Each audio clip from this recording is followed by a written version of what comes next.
So this is the first time you've ever tried Templeton Rye? Yep. How old are you? Old enough to know better.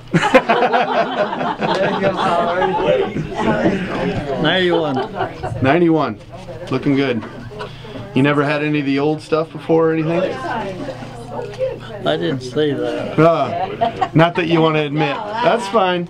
Everybody chooses to admit it at their own time, right? Took Art 100 years before he'd talk about it. You won't quit now. My mother had that terrible flu that killed mothers and families, and you remember, you don't remember, but I do. Mm-hmm.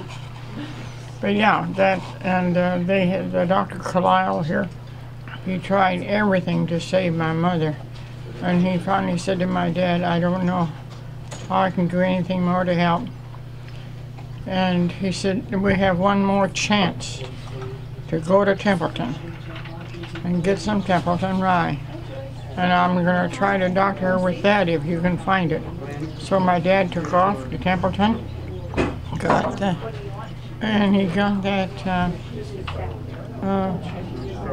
medicine, the Templeton Rye. And Dr. Carlisle sat and spooned that to my dad just a little bit at a time. She pulled out, and I'm here. There you go. Well, that's the first time I've heard anybody say it saved their life. Well, people say it saved the farm. In this case, it saved the life. Yeah.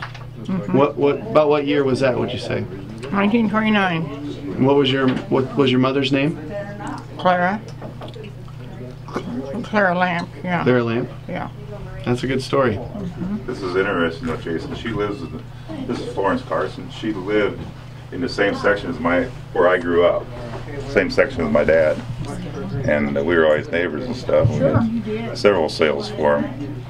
But she always had some unique items on her auctions that were, a little bit. Yeah. She would know because the lamps were involved in Templeton Rye years ago. That was only one area. Yeah, and that was just southwest of Templeton Lamp. Well, supposedly Hubert Lamp and my grandpa, I think Hubert was a setter for him.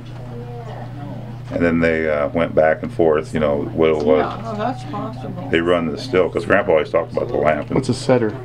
He was actually run the still. Oh, like sit. He'd sit and run the still, yeah. And then, when the product came out of that, then you got a percentage of it, and the rest went to for sale. And your grandpa's place isn't there anymore. Is the Lamp farm still there? Larry Schultz, the Herbert Lamp. But the still was on your property. He'd just come over and help. No, it was one of them things where when it gets hot in one spot, that farmer would move his still to another farmer's place to avoid the revenue. Is that right, Art?